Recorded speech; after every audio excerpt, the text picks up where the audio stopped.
नमस्ते। बहुप्रतीक्षित वैकेंसी थी संगणक की और आखिरकार राजस्थान में संगणक की वैकेंसी आ ही गई। तो जब संगणक की वैकेंसी आई और सभी खुश थे, तभी जो आपकी राजस्थान का अधीनस्थ बोर्ड है उसने नोटिफिकेशन भी जारी कर दिया। लेकिन इसके साथ ही एक प्रॉब्लम आ गई और प्रॉब्लम ये थी कि जो संगणक का सिलेबस है, जो पाठ्यक्रम है, वो उन्होंने अंग्रेजी में जारी किया था। तो बहुत से ऐसे विद्यार्थी हैं, बहुत से ऐसे मित्र हैं जो हिंदी भाषी हैं और उनके लिए ये अंग्रेजी का सिलेबस एक पहाड़ तोड़ने जैसा है।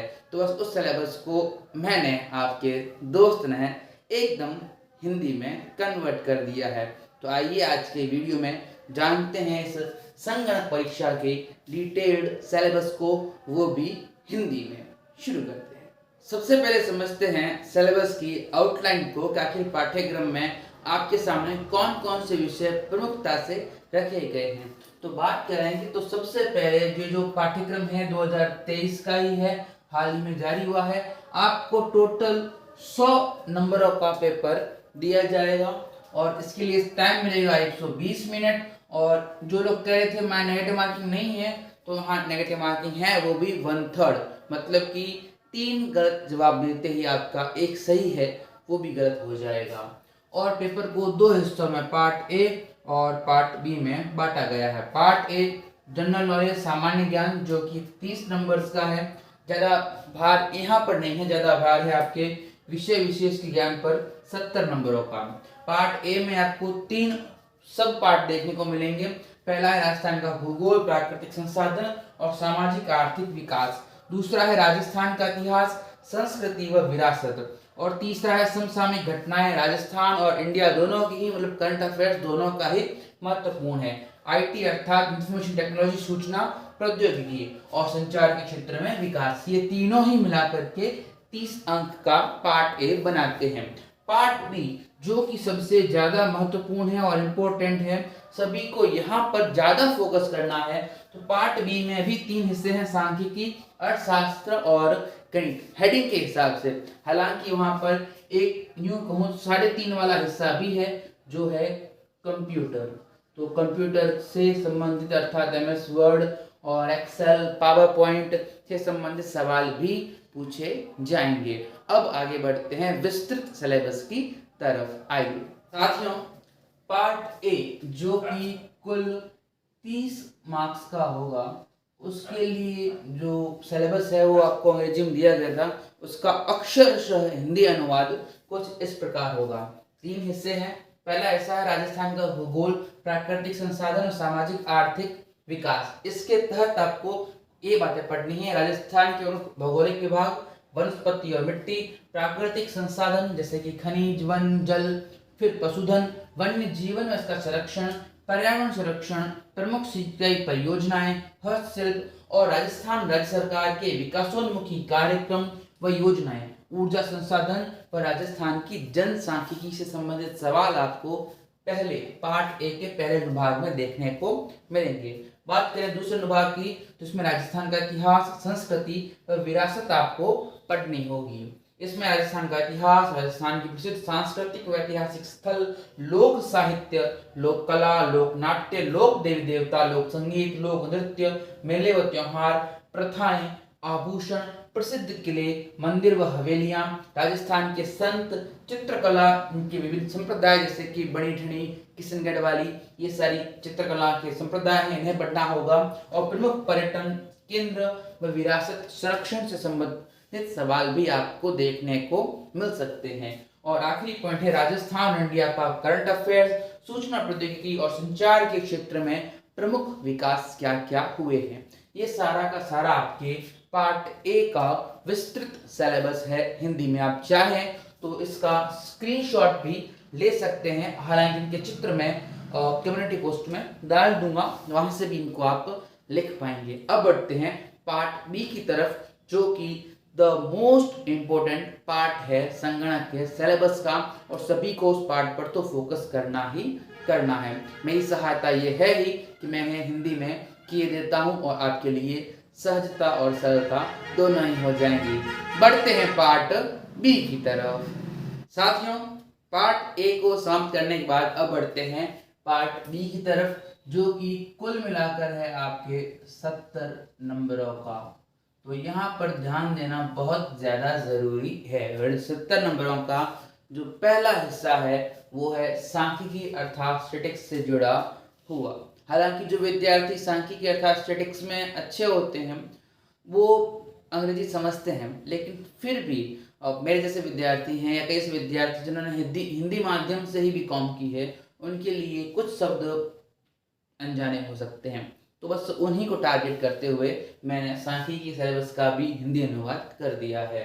तो सांख्यिकी आपको सबसे पहले पढ़ना होगा डेटा का संग्रहण, वर्गीकरण, सारणीयन तथा आलेखीय निरूपण, केंद्रीय प्रवृत्ति के माप, हाँ वही आपके मीन, मोड, मीडियन, माध्य, माध्यक और बहुलक, और क्षण अर्थात मोमेंट्स और प्रसार, ये आपको पहले पॉइंट में पढ़ने हैं किसके, स्टैटिक्स के। फिर सहसंबंध व प्रतिगमन, कोरिलेशन व रिलेशन, सहसंबंध व इसका गुणक, रैखिक प्रतिगमन, ये आपको पढ़ने हैं दूसरे पॉइंट में। तीसरा पॉइंट है नमूना अर्थात सैंपल सर्वे की डिजाइन से संबंधित। जहां जहां मैं नमूना कहूंगा उसे आप सैंपल से रिप्लेस कीजिएगा, सैंपल के रूप में ही समझिएगा। तो इस तीसरे यूनिट के अंदर ये कहूँ तीसरे पॉइंट में आपको नमूना इकाई था सैंपल यूनिट, नमूना फ्रेम सैंपल फ्रेम, नमूना सैंपल शेयर, प्रतिस्थापन के साथ व बिना नमूनाकरण अर्थात सैंपलिंग, जनसंख्या पैरामीटर व नमूना अनुमानक, सरल रैंडम सैंपलिंग अर्थात सरल यादृच्छिक नमूनाकरण, मानकीकृत रैंडम सैंपलिंग, व्यवस्थित नमूनाकरण और क्लस्टर्ड नमूनाकरण, ये सारे पढ़ने हैं आपको सैंपल वाले कॉलम के अंदर। फिर है समय श्रृंखला विश्लेषण अर्थात टाइम सीरीज एनालिसिस। इसमें आपको घटक, प्रवृत्ति का मापन, मौसमी, चक्रीय व अनियमित विविधताएं, इनके बारे में भी जानना होगा। अब अगर हम आगे बढ़े तो पांचों पॉइंट आता है इंडेक्स नंबर्स का। बिना इंडेक्स नंबर्स के सांख्यिकी की कल्पना भी मुश्किल है। तो क्या कहते हैं इंडेक्स नंबर में, इनका उपयोग, प्रकार व सीमाएं, इंडेक्स नंबर्स का निर्माण कैसे होता है, सरल तथा कुल भारित विधि से इंडेक्स नंबर ज्ञात करना, सरल व औसत भारित मूल्य सापेक्ष से इंडेक्स नंबर की गणना करना, chain base index number, base shifting और cost of living index number, ये सारे ही आपको इसके अंतर्गत पढ़ने हैं। और फिर है महत्वपूर्ण सांख्यिकी वाला पॉइंट, जिसके अंतर्गत आपको महत्वपूर्ण आंकड़ों का संग्रह, मृत्यु दर व लिंग दर के उपाय और जनसंख्या वृद्धि के बारे में पढ़ना है। आप चाहें तो इसका स्क्रीनशॉट ले सकते हैं ताकि उतारने में आसानी हो। अब हम बढ़ते हैं पार्ट बी के अगले हिस्से अर्थात अर्थशास्त्र की तरफ। साथियों, पार्ट बी के अगले भाग अर्थात इकोनॉमिक्स अर्थशास्त्र की बात करें तो बिंदु 7 से लेकर 9 तक अर्थशास्त्र को समर्पित है।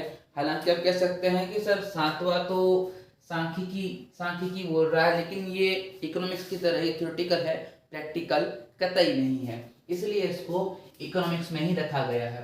तो 7वां जो कहता है भारत व राजस्थान में सांख्यिकीय प्रणाली और सांख्यिकी संगठन, जिसमें राष्ट्रीय लेखा प्रणाली, नेशनल अकाउंटिंग सिस्टम, सांख्यिकी और कार्यक्रम कार्यान्वयन मंत्रालय, राष्ट्रीय नमूना सर्वेक्षण संगठन एनएसएसओ, ये बहुत ही महत्वपूर्ण, ध्यान रखिएगा।